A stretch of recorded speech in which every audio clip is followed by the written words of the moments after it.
Selamat pagi anak-anak semua. Bagaimana kabar kalian hari ini?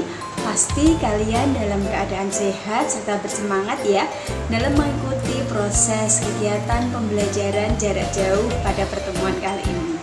Nah, sebelum kita memulai kegiatan pembelajaran, kita berdoa terlebih dahulu. Berdoa bersama-sama ya. Bismillahirrahmanirrahim. Raditu billahi robba wa bil islami dina wa bil muhammadin nabiyya wa rasula. Rabbi zidni ilma warzuqni fahma. Amin. Anak-anak semua, pada video kali ini Ibu akan menjelaskan tentang tema 7, yaitu kebersamaan. Pada subtema 1, yaitu kebersamaan di lingkungan keluarga. Muatan pelajaran yang akan Ibu jelaskan pada video kali ini yaitu pada bahasa Indonesia, kompetensi dasar 3.8, menggali informasi dari dongeng binatang atau fabel tentang sikap hidup rukun dari teks lisan dan tulis dengan tujuan untuk kesenangan. Nah, anak-anak, dengarkan penjelasan Ibu berikut ini ya. Anak-anak kelas 2B, pernahkah kalian mendengar istilah dongeng? Nah, Ibu yakin pasti kalian tidak asing dengan istilah dongeng. Nah, apa sih sebenarnya dongeng itu? Nah, dongeng itu merupakan salah satu bentuk karya sastra lama yang bercerita tentang suatu kejadian yang luar biasa yang penuh dengan khayalan atau fiksi, yang dianggap oleh masyarakat suatu hal yang tidak benar-benar terjadi. Nah, dongeng ini merupakan suatu cerita ilustrasi. Nah, anak-anakku semua, apa sih sebenarnya fungsi dari dongeng itu? Nah, dongeng itu memiliki fungsi untuk menyampaikan ajaran moral yang bersifat mendidik, dan dongeng juga berfungsi untuk kesenangan atau sebagai hiburan. Nah, anak-anak kelas 2B perlu kalian tahu ya, ada beberapa jenis. Yang pertama yaitu fabel. Fabel itu merupakan cerita yang menggambarkan watak dan budi manusia yang pelakunya diperankan oleh binatang. Nah, jadi cerita-cerita yang pelakunya binatang itu disebut dengan fabel. Dongeng yang kedua yaitu legenda. Legenda adalah dongeng yang menceritakan peristiwa yang berhubungan dengan kejadian alam. Biasanya berisi tentang kejadian-kejadian di suatu tempat. Contoh dari legenda, misalkan legenda terjadinya Danau Toba. Nah, itu adalah contoh dari legenda. Jenis yang ketiga yaitu mite. Merupakan dongeng yang menceritakan tentang dewa-dewa dan makhluk halus. Nah, kemudian yang jenis keempat yaitu sage, adalah dongeng yang menceritakan suatu tokoh yang berkaitan dengan sejarah. Yang kelima yaitu dongeng cerita jenaka. Apa sih itu cerita jenaka?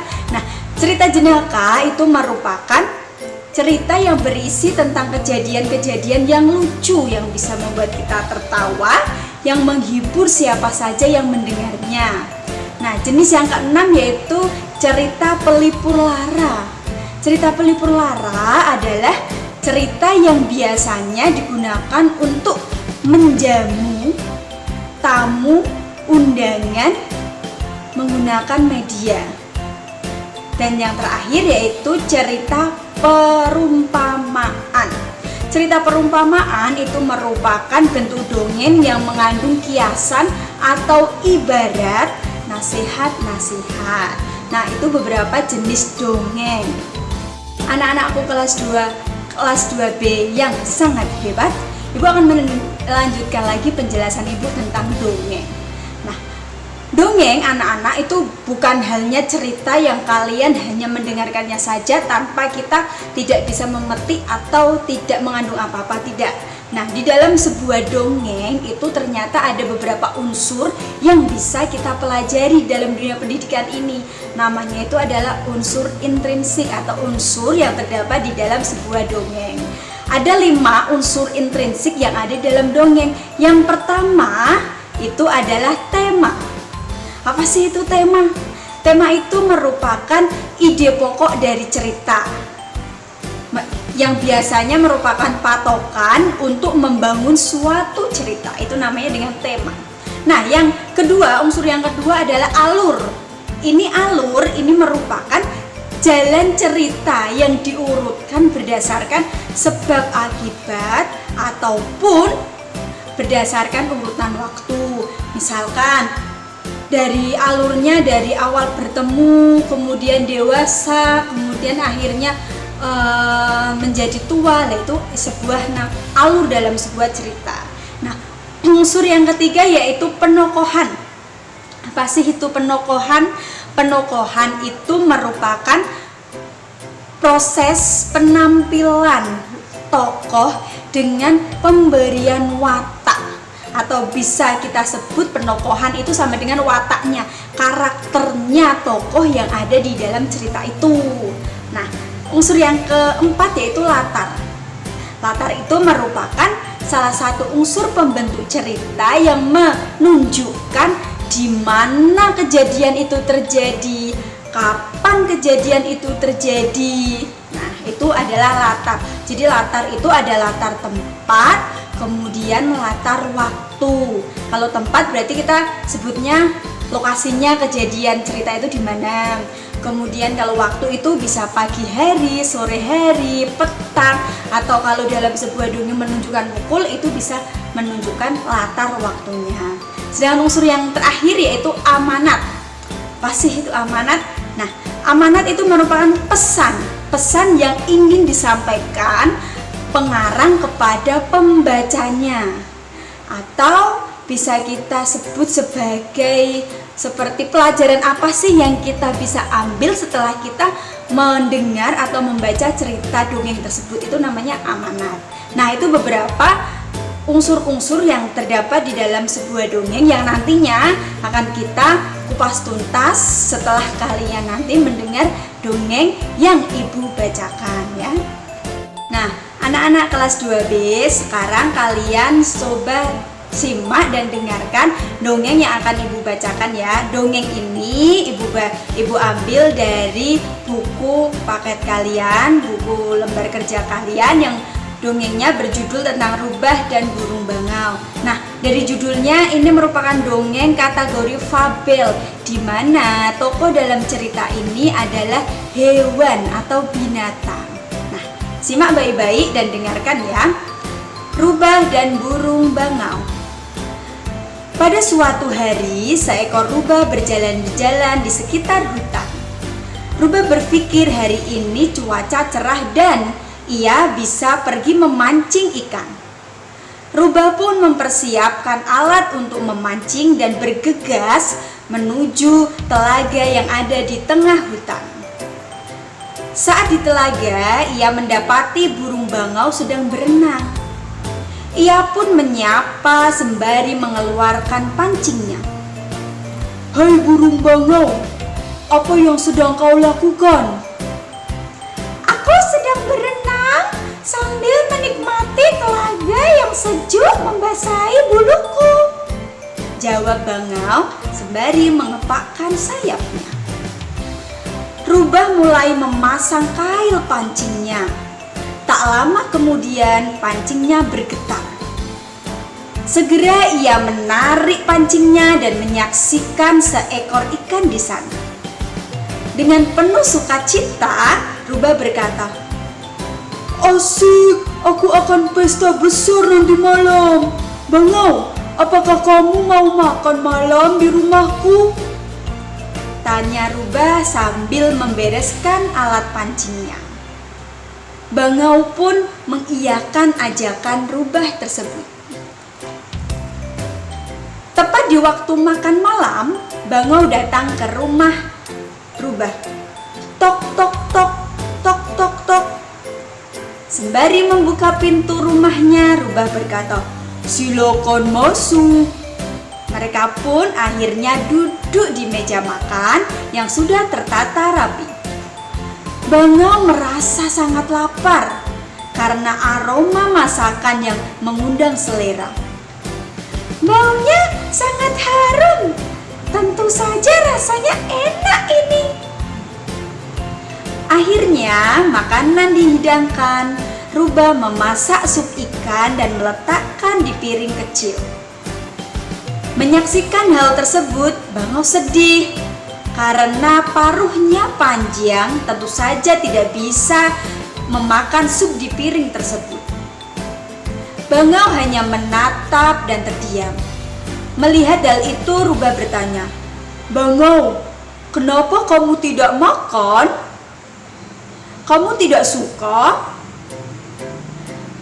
"Paruhku panjang sehingga tidak bisa dipakai untuk memakan sup yang ada di piring ini," jawab Bangau.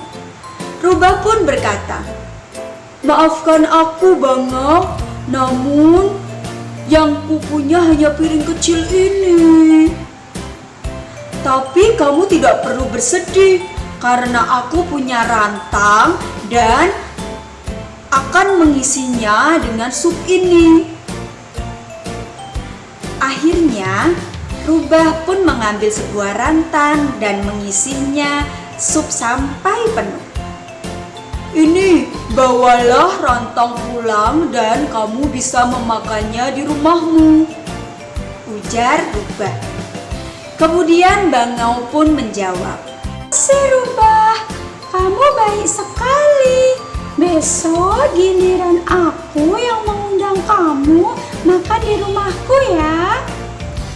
Nah, itulah anak-anak cerita tentang Rubah dan burung bangau. Nah, setelah kalian menyimak dan mendengarkan cerita yang Ibu ceritakan tentang Rubah dan burung bangau, sekarang kita mencoba untuk mencari unsur-unsur apa yang terdapat di dalam cerita tersebut. Nah, contohnya seperti yang pertama, tema dalam sebuah cerita Rubah dan burung bangau itu kita bisa mengambil atau mengusung tema tentang persahabatan. Kemudian tokoh, ingat tokoh itu merupakan tokoh atau orang atau pelaku yang ada di dalam cerita tersebut. Nah, kalau kalau kalian dengar tadi ada dua tokoh dalam cerita tersebut ya. Ayo, apa? Sebutkan. Yang pertama. Ya, tepat sekali. Yang pertama adalah Rubah dan yang kedua adalah burung bangau. Nah, tokohnya ada dua. Kemudian wataknya atau penokohannya itu bagaimana menurut kalian? Sikapnya atau sifatnya dari burung bangau? Ya, burung bangau adalah hewan yang mudah untuk mengucapkan terima kasih. Berarti ini kategori memiliki sifat yang baik. Kemudian kalau Rubah, nah Rubah itu tadi diceritakan bahwa Rubah itu mengundang burung bangau untuk ke rumahnya, kemudian memberikan sup buatannya. Kalau seperti itu berarti burung bangau memiliki sifat apa ya? Ya, tepat sekali, burung bangau juga memiliki sifat yang baik hati. Nah, latar adalah tempat kejadian. Nah, dalam sebuah dongeng, latar itu tidak hanya satu kali, boleh lebih dari satu kali. Nah, kalau di dalam cerita yang kalian dengar tadi, latar yang pertama itu kan burung bangau ada sedang memancing. Memancingnya di mana? Di telaga. Ya, tepat sekali. Berarti latar atau tempatnya itu yang pertama ada di telaga atau bisa disebut dengan sungai atau danau. Nah, yang kedua, malamnya itu kan dia berada di rumah Rubah. Ya, tepat sekali. Berarti latar yang kedua ada di rumah Rubah. Kemudian kalau latar waktunya kapan ya, Bu ya? Nah, ketika Rubah dan burung bangau ketemu itu kira-kira itu di pagi hari, di siang hari atau di malam hari? Ada dua, Bu, yaitu pada pagi hari dan pada malam hari, yaitu saat mereka bertemu memancing dan ketika makan malam. Itu latar waktunya ya. Kemudian yang selanjutnya, unsur yang selanjutnya adalah amanat. Pelajaran apa sih yang bisa kita ambil setelah kita mendengar dongeng tentang rubah dan burung bangau? Nah, coba kalian pikir, kira-kira apa ya? Amanat apa ya? Pelajaran apa ya? Nah, sudah tahu jawabannya? Ya, amanat yang bisa kita ambil dari cerita rubah dan burung bangau itu, kita harus selalu bersifat baik kepada orang lain. Ketika kita memiliki sesuatu yang lebih, kita berikan kepada orang lain. Seperti halnya kita berbagi kebahagiaan. Seperti halnya ketika tadi rubah memancing dan mendapatkan ikan, dia senang. Akhirnya dia mengundang burung bangau untuk makan di rumahnya. Nah, berarti kita harus selalu berbagi. Nah, itu anak-anak unsur-unsur atau hal-hal yang bisa kita ambil ketika kita membaca ataupun mendengarkan sebuah dongeng. Anak-anak kelas 2B, setelah kalian mendengar penjelasan dari Ibu tentang materi dongeng yaitu fabel, dongeng fabel, kalian sekarang bisa membuka buku kalian pada halaman 10. Nah, di situ ada cerita fabel yang berjudul Semut dan Merpati. Nah, kalian baca, kemudian kalian jawab pertanyaan yang terdapat di bawah cerita tersebut. Nah, pertanyaan-pertanyaan itu nanti akan membantu kalian untuk lebih bisa memahami tentang latar, penokohan, kemudian amanat atau tema yang terdapat dari sebuah dongeng. Anak-anak kelas 2B yang selalu semangat dalam mengikuti pembelajaran jarak jauh kali ini, cukup sekian video pembelajaran Ibu pada video tayangan ini. Ingat, kalian di rumah tetap semangat belajar, jaga kesehatan dan selalu patuhi protokol kesehatan. Keluar rumah pakai masker. Masuk rumah jangan lupa cuci tangan pakai air mengalir atau pakai hand sanitizer. Kemudian yang selanjutnya, makan makanan yang bergizi. Nah, tetap jaga kesehatan agar kita tetap sehat di masa pandemi ini. Dan Ibu juga berdoa semoga kita dipertemukan dalam sebuah pembelajaran di dalam kelas ya. Cukup dari Ibu, terima kasih. Semangat belajar dan tetap semangat. Wassalamualaikum warahmatullahi wabarakatuh. Sampai jumpa.